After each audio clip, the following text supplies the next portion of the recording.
Hello my dear listeners, welcome back to my channel. मेरा नाम है मिस एम और मैं आप सबको सुना रही हूँ क्रिकेटर वाला प्यार एपिसोड 64। अंजलि और माही की बातें सुनकर अमन बौखला गया था क्योंकि उसके बारे में किसी को ये सब चीजें पता नहीं थी। वही पीछे बैठा हुआ रुद्र माही को ही देख रहा था क्योंकि आज उसे माही के पावर का पता चल चुका था। क्योंकि आज तक अमन के बारे में जो अफवाह थी वो कभी भी किसी के सामने उसकी सच्चाई नहीं आई थी, पर आज माही साफ साफ शब्दों में कह रही थी कि अमन एकदम इनोसेंट है। वही बाकी तीनों लोग तो हक्का बक्का होकर बस माही को ही देख रहे थे क्योंकि उन तीनों को बिल्कुल भी उम्मीद नहीं थी कि माही और अंजलि की तरफ से ऐसा जवाब आएगा। सबसे बड़ा झटका तो तन्मय को लगा था क्योंकि तन्मय अच्छे से जानता था कि उसकी बॉस कभी भी बिना सबूत या बिना इंक्वायरी के कोई भी स्टेटमेंट नहीं देती, पर आज उसने अमन खन्ना के बारे में क्लीन चिट दी थी और ना चाहते हुए भी उसको ये बात माननी पड़ती। अमन खन्ना अपने आप को शांत करता है और माही की तरफ देखते हुए कहता है कि तुम इतना सब कैसे जानती हो? तुम हो कौन? तुम कॉरपोरेशन की कोई मामूली मैनेजर या एम्प्लॉय तो नहीं लग रही हो। माही मुस्कुराती हैं और कहती हैं कि मैं कैसे जानती हूँ ये सब चीज़ें, वो जानने के लिए आपको है ना 100 सदियाँ लग जाएगी, तो रहने ही दो। और रही बात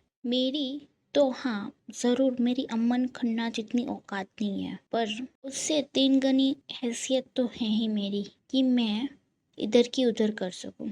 लास्ट लाइन माही ने इतने एटीट्यूड से बोली थी कि एक पल के लिए तो अमन बस माही को देखते ही रह गया क्योंकि आज तक किसी लड़की की हिम्मत नहीं थी कि अमन खन्ना को इस तरह से बोले। अमन खन्ना अपने आप में ही कहता है कि आज इस लड़की ने मुझे मेरी सच में औकात बता दी है और हैसियत के लिए तो मुझे इससे काम करना ही पड़ेगा। अमन अपने आप को शांत करता है और कहता है कि ठीक है, क्या चाहिए आपको?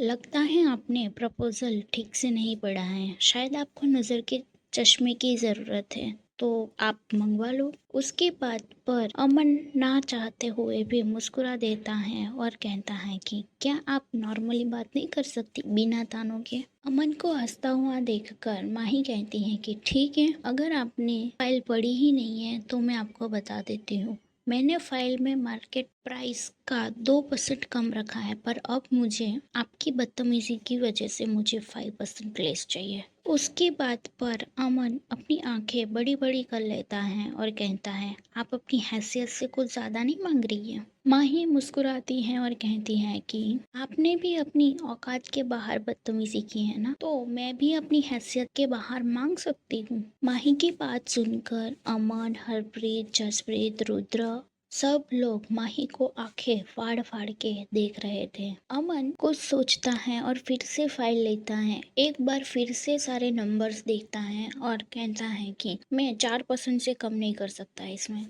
बिल्कुल भी नहीं 5%। माही इतना बोलकर बड़े ही एटीट्यूड से अपनी चेयर पर बैठ जाती हैं।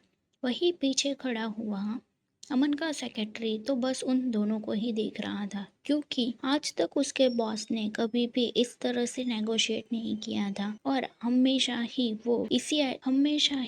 जो माही एटीट्यूड में बैठी थी उस एटीट्यूड में उसका बॉस बैठता था और सामने वाली पार्टी उसकी शर्तें मानती थी, पर आज सब कुछ उल्टा ही हो रहा था। अमन अपने सिर पर हाथ रख के उंगलियां टैप करता है और कहता है कि इन औरतों को झेलना इतना मुश्किल क्यों है। उसकी बात पर माही उसे एक नजर देखती हैं और कहती हैं कि आपको झेलने को बोल भी कौन रहा है? मेरे पति मुझे आराम से झेल पा रहे हैं, उनको कोई प्रॉब्लम नहीं है, तो आप अपना काम करें ना। सबसे बड़ा झटका तो अब अमन और अमन के सेक्रेटरी को लगा था क्योंकि माही अपने पति के बारे में बात कर रही थी और पीछे बैठा हुआ रुद्र माही की बातें सुनकर मुस्कुरा देता है। अमन ने रुद्र की मुस्कान देख ली थी।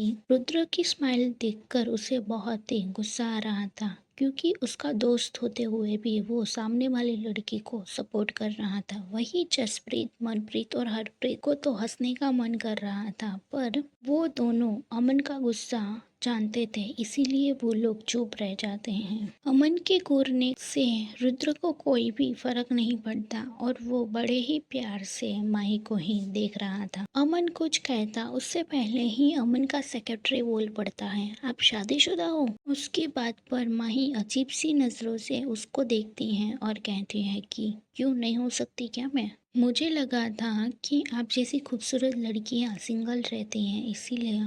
माही फिर से अजीब सा मुंह बनाकर उसको देखती है और कहती है कि रहने दो, तुम्हारे बस की बात नहीं है। तुम्हें कॉम्प्लीमेंट देना भी ठीक से नहीं आता। अमन की तरफ मुड़ जाती हैं और कहती हैं कि मिस्टर खन्ना चलिए, मेरे पास टाइम नहीं है। अमन अपने आप को सारे झटकों से बाहर निकालता है और कहता है कि 4%, 5%। माही ने कहा 4%, 5%, 4%, 5%, 4.5%, 5%, ओके 5%। अमन ने लास्ट में कहा ओके डील मिस्टर खन्ना।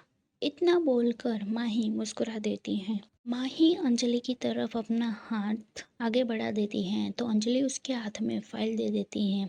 माही अमन के हाथ से फाइल लेकर दूसरी फाइल देते हुए कहती है कि चेक इट। अमन जब फाइल देखता है तो आंखें ऊपर करते हुए माही को देखता है, क्योंकि वो पूरी फाइल 5% के हिसाब से बनाई हुई थी और वो फाइल ऑलरेडी रेडी थी। मतलब कि माही पहले से ही फिक्स करके आई थी कि वो इसी रेट में वो ज़मीन खरीदेगी। अमन थोड़ा अमन इस डील के लिए खुश तो नहीं था, पर वो ना चाहते हुए भी माही के साथ वो डील साइन करता है। उसी के साथ साइन करके डॉक्यूमेंट वो माही की तरफ बढ़ा देता है, तो माही भी उसके सामने ही वहाँ पर साइन कर देती है और एक कॉपी अमन को पास करती हैं।